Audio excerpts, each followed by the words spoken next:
Okay, guys, so we know that Kyrie pulled a hoax on us. He said that he wanted to stay in Boston, and he lied a million times about it, even though he had no intention. He even filmed a commercial about it when he had absolutely no intention of ever re signing in Boston. And he doesn't care that he's breaking a promise. He doesn't care. He says, I don't know shit to anybody. He says, I don't need to keep my promises. It was all a hoax. It was all an elaborate hoax. Nike participated in it with that bullshit commercial where Kyrie says he dreams about his number retiring in Boston. And here we are. We still have a good record in Boston. He still could continue to play like a team player for more than 5 games. But no, he's already saying, fuck it all, burn it all. I admit it. I don't want to be here. Ask me on July 1st. Just shut the fuck up. Just leave me alone and don't ask me why don't even have the audacity to ask me why I'm reneging on my promise to stay in Boston. So we have more updates also on another hoax perpetrated by a fellow feminine African-American male. We got 2 hoaxes today. The Kyrie Irving hoax has been exposed, and this Empire actor who said he was the victim of a MAGA Trump KKK modern-day lynching in Chicago. Remember? I made a video a couple days ago. Anyway, it's all bullshit, but we got some more. It's an elaborate conspiracy. So it's all not adding up whatsoever. It completely looks like a fake attack. And he was so elaborate, just like Kyrie Irving was so elaborate with his hoax. This guy was so elaborate that he appears to have mailed a hate crime letter with white powder to himself that says die black fag or whatever, right? And then he goes out and he pulls this fake hate crime hoax and he keeps the noose around his neck for about 2 hours. And then he keeps changing his story, and now he won't turn over his cell phone records to prove that he was on the phone with his manager at the time of the attack. And the thing is, that cell phone would also show other evidence that shows this is a hate crime hoax. So why doesn't he want to turn over his cell phones or his cell phone records to prove that he was on the phone at the supposed time of the attack? It's because the attack never happened. The attack never happened. He's completely lying. But meanwhile, you have Janet Jackson, like every black celebrity is like, we got your back, brother. We got your back. Even though black people commit 80% of the violence between whites and blacks, 80%, only 20% of it is white on black violence. We still have this narrative that, oh, it's white on black violence is the problem. And that 80% of interracial violence between whites and blacks, that's black on white violence. How often is that actually called a hate crime? When it's black on white, all they ever say is, oh, the motive is unknown. Unknown motive.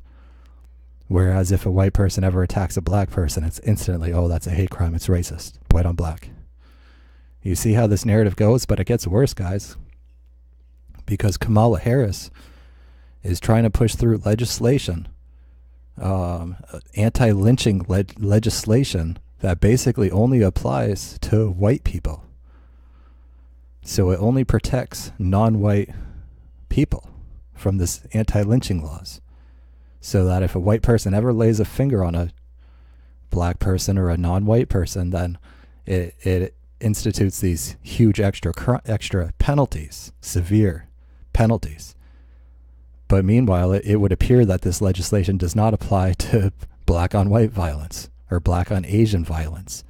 A lot of Asians get picked on, singled out, robbed, killed by black people who view Asians as weak, Asians as meek, Asians as just quiet and maybe won't even report it. So we got more. We got a lot more. Okay, there's no video of the incident, and he's not even willing to turn over cell phone records. He said that he broke a rib, but the hospital medical records show there was no broken rib. Okay, all he had is a little scratch on his face. And that would be easy to do to yourself, wouldn't it? But we got more to this, guys, because we got more to this. Oh yeah, police won't demand Empire Star turn over his cell phone. Okay, so why are the police telling him he doesn't have to turn over his cell phone to back up his claims about this crime when it appears to be a hate crime hoax, which is a hate crime in itself against white people. Oh, also, this guy was at Kamala Harris's announcement party where she announced she was running for president just last week, okay? So he's got these deep ties with Kamala Harris. And as soon as he came out with his hate crime hoax narrative, she said, oh, we support you. This is a modern day lynching. We need legislative action now. And what do you know? She already had the legislation already written, just trying to push it through with an emotional surge. Get the American public all wrapped up in an emotional thing and then push this anti-white legislation through. Anti-white legislation disguised as anti-lynching legislation, okay? So it's a lot like how with Sandy Hook there were all kinds of shady aspects to it. And then they were trying to use that emotion to push through gun legislation, right? And the Santa Barbara shooting as well. You remember how the father was so ridiculously emotional and just, how can we have legal guns? How can we have legal guns? And they were trying to use this to push through that emotion. But what's really going on here, guys? It gets a lot more elaborate, just like how Kyrie's hoax was very elaborate with the whole Nike marketing department helping him spin the hoax that his heart was in Boston. Who's the mayor of Chicago who can tell the police to refuse to demand that he turn over his cell phone, to refuse to demand evidence that this crime happened, to refuse to question why he said he broke a rib when he didn't break a rib, to refuse to question any of this? The mayor who is in charge of the police is Rahm Emanuel. Rahm Emanuel, Barack Obama's former chief of staff, okay, a guy who dreamed about being the Speaker of the House one day, who was going to waltz into it, except he decided to be the mayor of Chicago instead, and now his reputation is ruined. But Rahm Emanuel, big-time political operator with big-time intelligence agency, international overseas intelligence agency operations. Remember, his father was part of the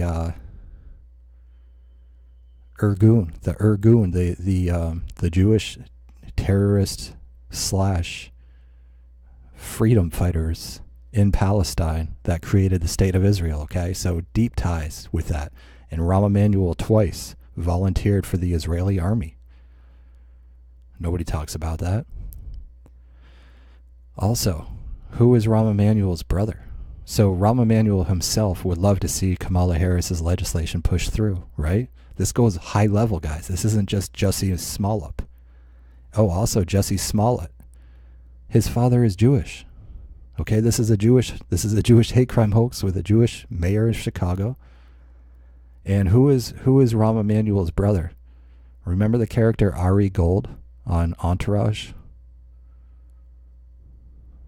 Remember the agent, the loudmouth big shot agent, Ari Gold on Entourage? That was based on Rahm Emanuel's brother, Ari Emanuel. Ari Emanuel in real life is that super agent. He's the most powerful agent in Hollywood. So Ari Emanuel has all that Hollywood big money. He's got that whole network, the big money kosher financial network that supports the Democratic Party. And then you got Rahm Emanuel, who was Obama's chief of staff, who helped orchestrate the anti-white narrative that Obama was pushing throughout his presidency, where anytime a black person got arrested by a white cop, it was, oh, let's have a beer summit, let's have a national discussion, let's incite riots in black neighborhoods, let's pretend that Trayvon Martin was an innocent little kid who was 12 years old. So you got the big Hollywood money, and you got the big Hollywood actor here, and you got the big politic guy, Rahm Emanuel, Kamala Harris, Barack Obama, that whole Democratic section of the kosher deep state supporting this narrative and protecting him in his lies, telling the police, stand down. Just like on 9/11, everyone was told to stand down, let it go through, let the lies continue, and push through the legislation, whether in this case, push through the legislation, the anti-white legislation disguised as anti-lynching legislation, or on 9/11, push through the legislation to fight endless wars for Israel in Afghanistan, Iraq, Syria, Libya, Iran. You get the picture. That's what's really going on. That's a big update on that hoax. And then Kyrie Irving, his hoax, fully exposed today. All right, guys, let me know what you think. I'll see you soon. Peace.